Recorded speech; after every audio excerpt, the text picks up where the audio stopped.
Hi friends, welcome to our channel. AP రాష్ట్ర వ్యాప్తంగా AP ప్రజలకు ప్రభుత్వం గుడ్ న్యూస్ చెప్పింది. ఎన్నో రోజులుగా ఎదురు చూస్తున్న కొత్త పెన్షన్కు గ్రీన్ సిగ్నల్ ఇచ్చింది.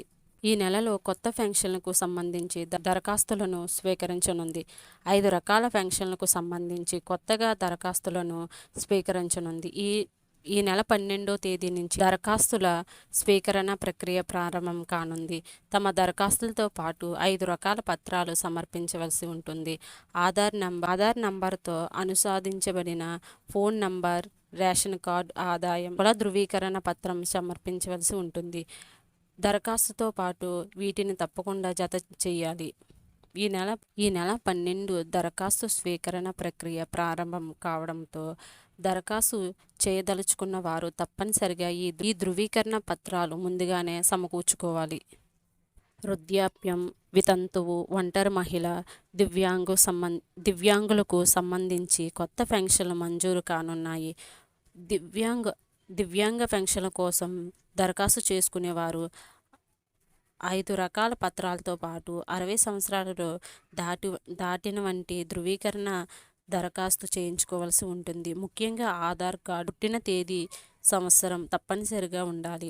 వితంతువు పెన్షన్లు దరఖాస్తుదారులు 5 రకాల ధృవీకరణ పత్రాలతో పాటు భర్త చనిపోయినట్లు ధృవీకరణ పత్రం తప్పనిసరి. ఒంటరి మహిళలకు సంబంధించి భర్త నుండి విడిపోయి ఉంటే కోర్టు ద్వారా తీసుకున్న విడాకులకు సంబంధించిన ధృవీకరణ పత్రం తప్పనిసరిగా జత చేయాల్సి ఉంటుంది.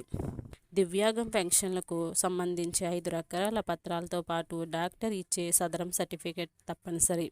2 ఏళ్లుగా కొత్త పెన్షన్ల కోసం లబ్ధిదారులు ఆశగా ఎదురు చూస్తున్నారు. కొత్త పెన్షన్ లబ్ధిదారుడు చనిపోతే ఆ నెలలోనే భార్యకు పెన్షన్లు అందేలా కొత్త రూల్ అమలు చేశారు. కొత్త పెన్షన్ల విషయంలో ఎట్టకేలకు నిర్ణయం తీసుకుంది. ఎన్నికల్లో 50 సంవత్సరాలు దాటిన బీసీ, ఎస్టీ, ఎస్సీ వారికి పెన్షన్లు ఇస్తామని చంద్రబాబు హామీ ఇచ్చిన సంగతి తెలిసిందే.